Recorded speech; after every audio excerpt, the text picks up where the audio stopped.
Assalamualaikum warahmatullahi wabarakatuh. Perkenalkan, nama aku Nur Istiqomah, mahasiswa Prodi Pendidikan Teknologi Informasi. Di sini aku akan mengimplementasikan sebuah algoritma garis, yaitu algoritma DDA dan algoritma Bresenham. Apa sih algoritma DDA itu? Algoritma DDA adalah algoritma yang bekerja dengan menentukan jumlah langkah yang diperlukan untuk menggambarkan garis berdasarkan perbedaan koordinat X dan Y. Jadi di sini aku udah punya tabel DDA. Untuk menentukan garis DDA, di sini kita diminta untuk menentukan nilai-nilai ini dulu. Jadi, bagaimana sih kita menemukan nilai dx, dy, dan steps, dan yang lain-lainnya? Nilai dx ditemukan dari x1 dikurangi dengan x0. Di sini aku punya x1 bernilai 11 dan x0-nya aku bernilai 2. Jadi 11 dikurang 2 adalah 9 dan dy-nya di sini didapatkan dari y1 dikurang dengan y0. Y1-nya adalah 12 dan y0-nya adalah 6, jadi hasilnya adalah 6. Dan nilai steps ini ditentukan dari besar kecilnya dy. Jika nilai dx yaitu lebih besar daripada nilai dy, maka nilai stepsnya adalah dx. Dan jika nilai dy lebih besar daripada nilai dx dan steps, maka nilai stepsnya adalah dy. Dan di sini bagaimana sih nilai X ini bisa berurutan sedangkan Y itu tidak? Di sini nilai X itu rumusnya adalah X plus X increment. Di sini X incrementnya bernilai 1. Jadi kalau misalnya di sini X0-nya aku kasih nilai 2, berarti 2 ditambah 1 sama dengan 3, 3 ditambah 1 sama dengan 4, dan seterusnya sampai dengan 11. Sedangkan dengan nilai Y ini didapatkan dari Y plus Y increment. Y incrementnya ini didapat dari mana? Y incrementnya itu didapat dari dy dibagi dengan dx. dy dibagi dengan dx, 6 dibagi 9 itu hasilnya 0,66. Jadi di sini 6 rumusnya untuk mendapatkan y itu adalah y plus y increment. Jadi 6 ditambah 0,66 adalah hasilnya 6,66 dan seterusnya sampai dengan 11,95. Kenapa di sini aku bulatkan menjadi angka 12? Karena setiap angka yang komanya lebih dari 50 itu bisa dibulatkan menjadi bilangan bulat seperti ini. Ya. Lalu bisa kita langsung urutkan dengan X, Y-nya berarti 2,6, 3,7, 4,7, 5,10, 6,9 dan seterusnya. Di sini kita sudah ada nih untuk menentukan mencocokkan dengan X dan Y ini. 2 ke 6, 3 ke 7, 4 ke 7, 5 ke 8 dan seterusnya hingga 11 ke 12 ya, seperti itu. Oke, dan setelah itu kita di sini akan mengatur HTML-nya atau codingannya. Di sini seperti biasa kita buat dasar dari HTML-nya dulu. Lalu di sini adalah tugas algoritma garis DDA. Di sini adalah nama saya, nama panggilan saya. Terus di sini saya membuat warnanya itu background-nya adalah direction.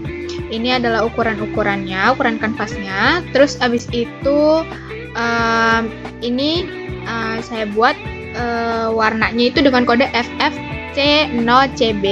Itu nanti garisnya dia bakal warna pink gitu. Oke, karena tadi kita udah atur HTML-nya, ini adalah hasil setelah HTML-nya itu di run ya. Ini belakangnya adalah direction dan garisnya itu berwarna pink. Oke, kita lanjut karena tadi kita udah bahas tentang algoritma DDA, sekarang kita akan bahas tentang algoritma Bresenham. Algoritma Bresenham itu adalah algoritma yang menggunakan pendekatan berbasis bilangan bulat untuk menggambarkan garis. Jadi kalau misalnya kita perhatiin tadi yang di DDA itu dia nilai Y-nya itu bisa misal kayak 7,66, 7, gini, itu karena ada koma-komanya. Sedangkan kalau misalnya di Bresenham dia itu nggak pakai koma-koma karena dia itu berbasis bilangan bulat ya guys. Terus abis itu di sini seperti yang pertama tadi itu sama, harus menentukan dx dan dy. Sama cara menentukan dx dan dy-nya juga sama dengan cara kayak dx itu dapat dari x1 dikurang dengan x0, terus y1-nya itu dy-nya itu didapat dengan y1 dikurang dengan y0 kayak gitu. Terus di sini bedanya adalah ada d1 dan d2. D1 dan d2 itu didapat dari d1 didapat dari 2 dikali dengan dy. 6 dikali dengan 2 yaitu berarti hasilnya 12 itu kita dapat nilai D1-nya. Sedangkan kalau misalnya D2 itu berarti 2 dikali DX dikurang DY. DX dikurang DY, 9 dikurang 6 itu adalah 3, lalu 3 dikali 2 itu berarti 6 ya. Sebelum kita di sini kita harus mencari nilai P. Nah, sebelum kita mencari nilai P, di sini kita harus mencari nilai M. Nilai M itu dicari dari Y1 dikurangi Y0, lalu X1 dikurangi X0.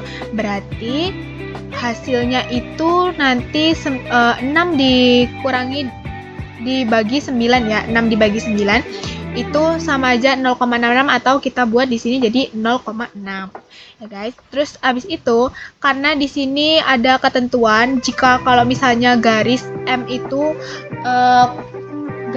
jika garis 0 kurang dari M maka kurang dari 1 gitu ya. Maka M kurang dari 1. Karena di sini itu kita dapatnya nilainya itu dia adalah P-nya itu kita dapat nilai 3 di sini. Jadi karena nilai 3 itu lebih daripada 0, kita menggunakan rumus yang ini. Ya. Oh ya, maaf aku kelupaan. Tadi P-nya itu didapat dari D1 dikurang dengan D0. DX, maaf. D1-nya itu 12 dikurang dengan DX itu 9, hasilnya adalah 3. Karena 3 ini adalah lebih besar dari 0, jadi kita pakai rumus yang ini. P sama dengan P dikurang D2. P-nya 3 dikurang dengan D2-nya 6, hasilnya adalah min 3. Min 3 karena di sini ketentuannya Y-nya itu berubah ditambah 1, jadi di sininya yang tadinya di sininya 6 jadi turun 7. Lalu kalau misalnya P-nya ini kurang dari 0, misal di sini kita bertemu dengan min 3. Min 3 ini kan lebih kecil daripada 0. Jadi kita pakai yang rumus satunya. Rumus satunya ini pakainya P ditambah dengan D1. P-nya itu min 3 ditambah dengan D1 12, maka itu hasilnya 9. Dan 9 karena di sini Y-nya itu tetap, jadi yang tadinya walaupun di sini 7, di sini akan tetap turun 7. Begitu sampai seterusnya. Oke, jadi tadi udah ya, kita lanjutin. Ini udah ada diagramnya, diagram algoritma Bresenham.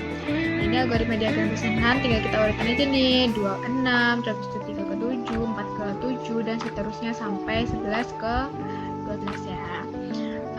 Setelah itu, aku mau ngasih kesimpulan di sini. Kesimpulannya, kalau misalnya diagram algoritma DDA itu dia dipakai untuk kayak gambar garis grafika komputer, tapi kalau misalnya DDA itu ngitung kemiringan garis terus ditambahin nilai step ke koordinator X dan ke koordinat X dan Y.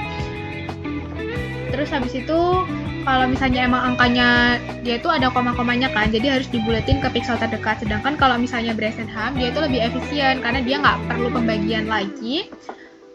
Karena dia langsung pakai angka bulat kayak gitu. Jadi kalau misalnya emang yang pengen belajar dasarnya aja itu bisa banget pakai yang algoritma DDA. Tapi kalau misalnya emang ingin perdalam lagi bisa pakai yang Bresenham di sini. Mungkin itu aja materi yang aku sampaikan. Kurang dan lebihnya aku mohon maaf. Wassalamualaikum warahmatullahi wabarakatuh.